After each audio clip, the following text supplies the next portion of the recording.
Nchini Malaysia kuna kisiwa kimoja ambacho kilikuwa na muonekano kama kichwa cha mwanadamu.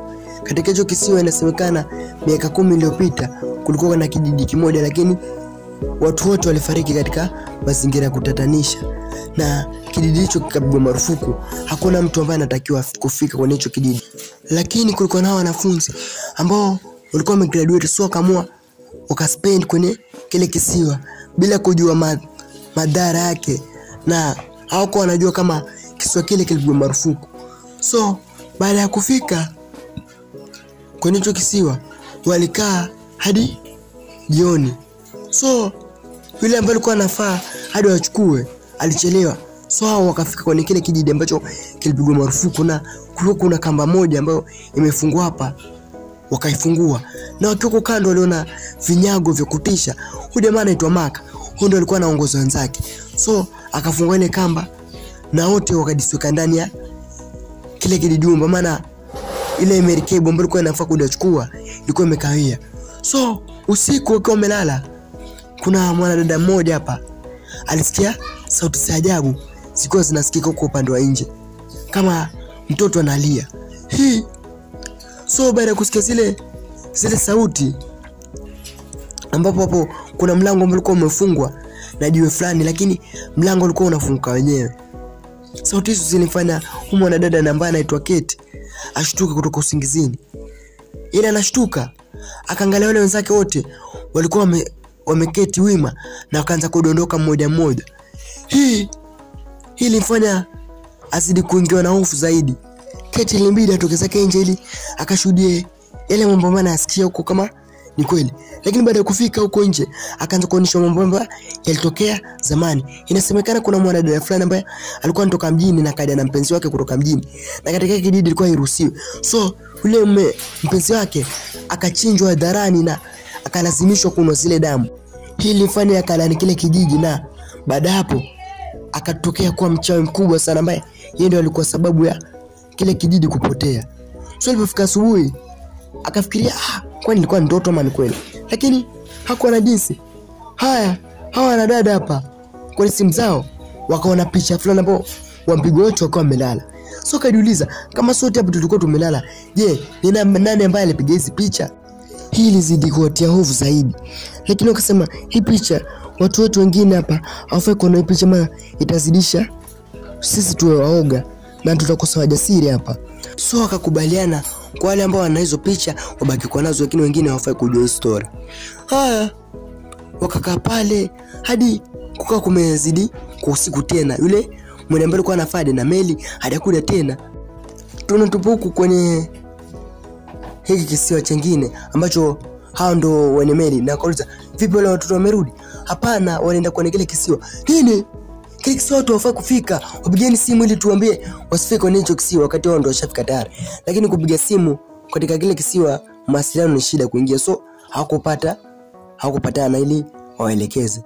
So hawa usiku mwingine kabidi wasilale kwenye ile nyumba, maana kwa yale mambo ambayo waliona kwenye simu zao na kutokana na ile ndoto mbali yote mwanadada, ikabidi hao walale kwenye nyumba nyingine. Lakini sasa kuna hawa omba wile walitoka ili wakazagamuane.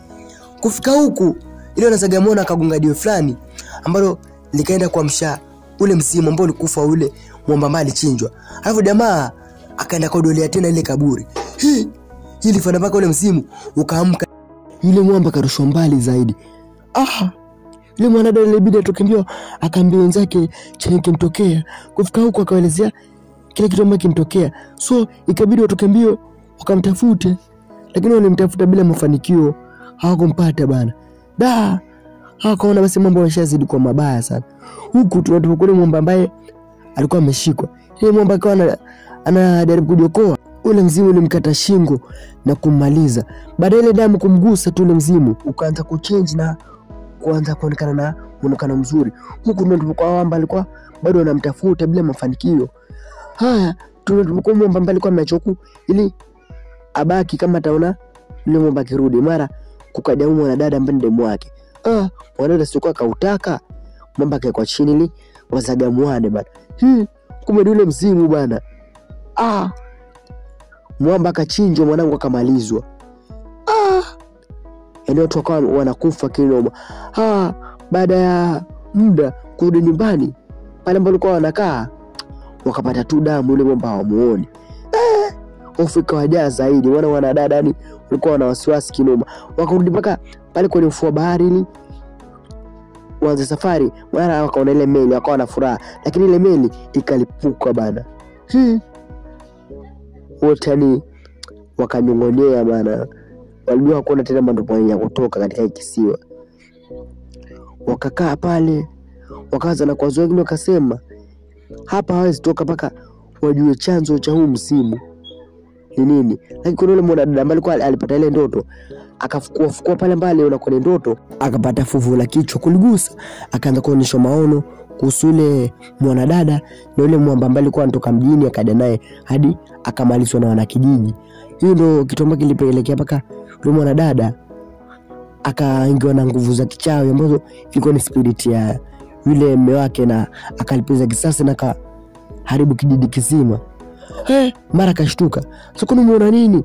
Ndio akaelezea wale marafiki zake, wanaelezea kulipita kitu lakini hawakukiona. Na kile alipokuwa anajiongea, ile spirit ilikuwa inawafuata moja kwa moja. Hawakuwa bado wanatafuta ile pango ambalo inasemekana yule mchawi anawapeleka wale wenzao waliwadia, lakini baada ya kufika pale ilibidi wafike yule mtoli ndo wanelo pango. Lakini ile walikuwa uko ndani ya maji wajaribu kuvuka, kumbe mchana alikuwa ndani kusubiria. So akawa anawamaliza moja baada moja. So huyo alipokuwa bado anavuka mwanadada fulani, mchaka akamfikia bana. Akazama naye.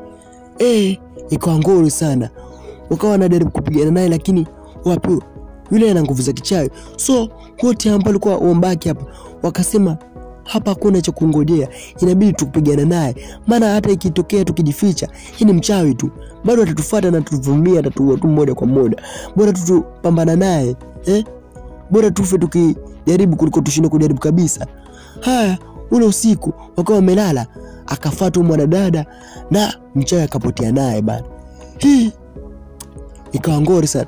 Baada ya kukamatwa akapelekwa ile pango, pia yeye naye akamalizwa. Wale wenzake kufika ndio wakawa wanashuhudia mwenzao ndio wakawa wanamalizwa. So wakaanza kumvamia yule mchawi, lakini kila alipomkata baada tu kama sekunde 2 mahali palipona penyewe akawa anavamia. So mmoja wao pale akakota kijidoli fulani ambacho kilifanya yule mchawi amwache yule mtu ambaye alikuwa anamnyonga, akaanza kumfuata yeye. Kumbe kile kidoli kilikuwa cha mtoto ambaye alikuwa huyu mchawi. Ikawa ngori sana. So wale wengine ambao walikuwa wamejaribu kumshika akawamaliza wote. Hadi akabaki tu yule Kate ambaye alikuwa na maono ya zile ndoto. Akaenda hadi kwenye ile nyumba ambayo ilikuwa nyumba yule mchawi. Kufika pale yule mchawi naye akawa amefika kamnyonga, lakini Kate akakumbuka ile maneno ambayo alikuwa ameota kwenye ndoto. So akaongea yalimfanya yule mchawi akagusika zaidi na akamwachilia bana. Kumwachilia akadondoka baharini. Yale maneno yalikuwa amesemwa na marehemu mume wake ambaye alichomwa nao na kijiji. Kutupo kwenye bahari, yule mchawi akaanza kuyeyuka kama majivu, akapotea. Ile yuko baharini vile kuvutwa akashtuka. Akakuta wenzake kumbe wako, akagundua kwa ilikuwa ndoto tu. So akamwambia wenzake kujinsi venye ameota, na ile safari ikakatwa pale. Na hapa na kwa mwisho huu nyama. Asante kwa kunisikiza.